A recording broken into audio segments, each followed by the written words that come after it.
नमस्कार, मैं हूं निवेदिता। कश्मीर से अनुच्छेद 370 को खत्म किए अब 1 साल से भी ज्यादा का समय हो गया है। केंद्र की नरेंद्र मोदी सरकार ने जम्मू कश्मीर को बेड़ियों से मुक्त करके खुली हवा में सांस लेने की आजादी दी है, लेकिन कुछ लोग हैं जिन्हें वो बंदिशें ही पसंद थी और वो कश्मीर जैसा था उसको वैसा ही चाहते हैं। जम्मू कश्मीर में पिछले 1 साल में आए बदलाव से ये लोग नाखुश हैं। ये वही लोग हैं जिन्हें देश हित में बड़ा फैसला लेते हुए केंद्र की नरेंद्र मोदी सरकार ने नजरबंद कर दिया था, लेकिन अब जब वो समय चला गया, फैसला लिए काफी वक्त हो गया, तो इन लोगों को भी नजरबंदी से रिहा किया गया, जिसके बाद ये जहर उगलने लगे हैं। इसमें नेशनल कॉन्फ्रेंस के नेता फारूक अब्दुल्ला और पीपल्स डेमोक्रेटिक पार्टी के अध्यक्ष महबूबा मुफ्ती शामिल हैं। पहले फारूक अब्दुल्ला ने चीन की मदद से कश्मीर में अनुच्छेद 370 की बहाली की बात कही थी, तो वहीं अब महबूबा मुफ्ती ने भी विवादित बयान दे दिया है, जिस पर बीजेपी ने पलटवार किया है। बीजेपी ने महबूबा मुफ्ती को उन्हीं की भाषा में जवाब दिया है। बीजेपी ने महबूबा मुफ्ती को साफ लफ्जों में बता दिया है कि धरती की कोई ताकत वो झंडा फिर से नहीं फहरा सकती और अनुच्छेद 370 को वापस नहीं ला सकती। बीजेपी के वरिष्ठ नेता और राज्य के पूर्व उप मुख्यमंत्री कविंद्र गुप्ता ने कहा कि वो जमाने चले गए जब 2 झंडे हुआ करते थे। बीजेपी का वादा था एक विधान, एक निशान, एक प्रधान, और हमने सत्ता में आने पर उसे पूरा किया। ये लोग पता नहीं कौन से वहम में जी रहे हैं और इनको भी चाहिए कि ये जम्मू कश्मीर के झंडे को उतार दें। पूरे भारत का एक ही झंडा है और वो है तिरंगा, और उन्हें भी तिरंगे का सम्मान करना चाहिए। वहीं यूपी सरकार में मंत्री मोहसिन रजा ने भी महबूबा मुफ्ती के बयान की आलोचना की है और उन्होंने नसीहत दी है कि अगर महबूबा का ऐसा सोचना है तो वो पाकिस्तान चली जाएं।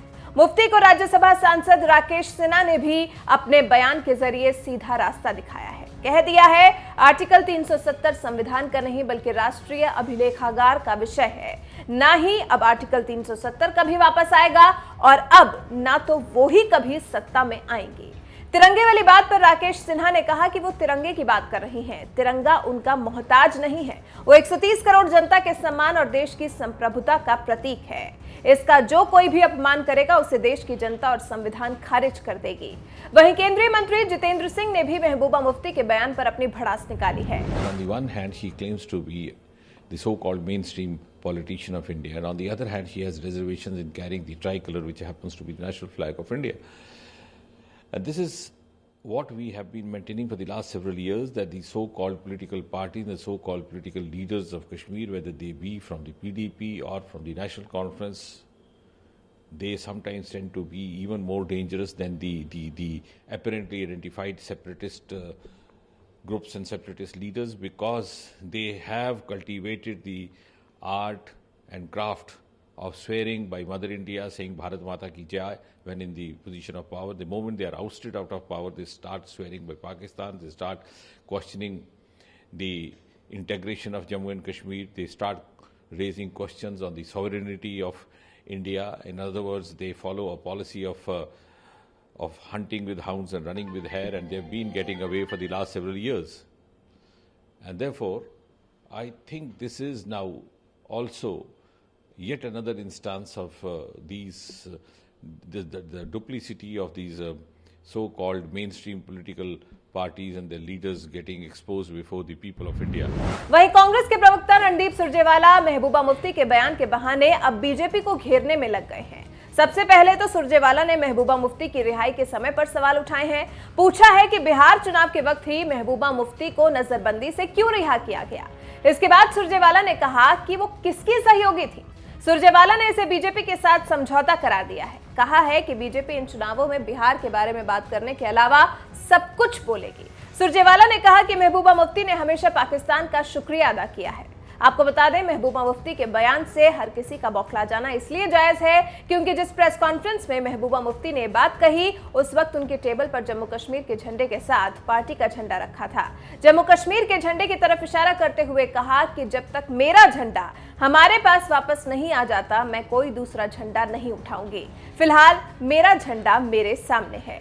हालांकि इसे साफ तौर पर तिरंगे के अपमान के रूप में देखा जा रहा है। मेरा झंडा तो ये है, सामने मैंने रखा है। जिस वक्त हमारा ये झंडा वापस आएगा, हम उस झंडे को भी उठा लेंगे, मगर जब तक हमारा अपना झंडा डाकुओं ने डाके में ले लिया है, तब तक हम किसी और झंडे को हाथ में नहीं उठाएंगे। और वो झंडा हमारे आइन का हिस्सा है। जब इन्होंने खुद ही उस आइन की धज्जियां उड़ाई, उस झंडे की धज्जियां उस दिन उड़ाई जब जम्मू में रेप हुआ, और उस झंडे को लेके ये उन रेप के जो रेपिस्ट थे उनके हक में नारे देने लगे। इन्होंने तो खुद ही डेसिक्रेट किया कॉन्स्टिट्यूशन को भी, इन चीज़ों को भी। तो ये हमसे क्या एक्सपेक्ट करते हैं? What do they expect from us? हमारा झंडा तो ये है, और हमारा उस झंडे के रिश्ता इस झंडे ने बनाया है। It is not independent of this flag, जो हमारा इस मुल्क के झंडे के साथ रिश्ता है। जिस वक्त हमारे हाथ में ये झंडा आएगा, हम वो झंडा भी उठा लेंगे। फिर महबूबा मुफ्ती यही नहीं रुकी थी, आगे कहा था कि हजारों युवाओं ने जम्मू कश्मीर के लिए जिंदगी कुर्बान की है। अब वक्त है कि इस उद्देश्य के लिए राजनेताओं के खून बहाने का। राजनेताओं के खून बहाने का महबूबा मुफ्ती की ये कैसे बयान है, ये कैसी भाषा है जिसका वो इस्तेमाल कर रही हैं। जम्मू कश्मीर की आजादी पर, देश के समान उसे अधिकार मिलने पर भला महबूबा मुफ्ती इतनी क्यों बौखला रही हैं कि खून बहाने की बात के साथ तिरंगे का भी अपमान कर रही हैं। महबूबा मुफ्ती के इस कथन और फिर बीजेपी के उन पर पलटवार पर आपका क्या कुछ कहना है? अपनी राय हमें कमेंट कर जरूर बताएं। जब वोट मांगने के लिए कोई इनके पास कारकर्दगी नहीं है, they have nothing to show.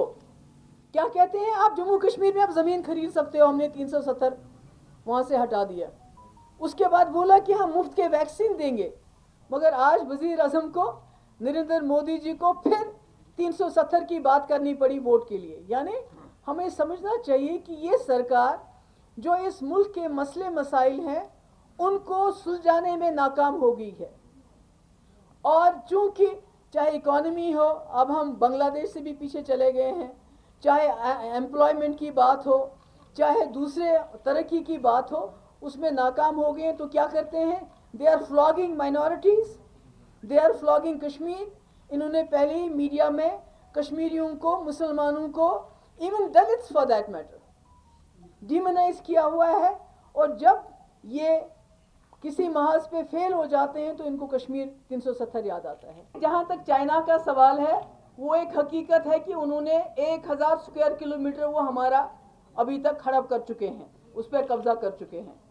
1000 square kilometre, मेरे ख्याल में कोई 40 किलोमीटर बड़ी मुश्किल से मिन्नतें करके इन्हें वापस लिए। अभी शायद 960 किलोमीटर उनके पास है। ये भी एक हकीकत है कि चाइना ने खुद 370 की बात करते हैं। वो कहते हैं कि ये डिस्प्यूटेड है, तो आपने इसको क्यों यूनिलैटरल किया?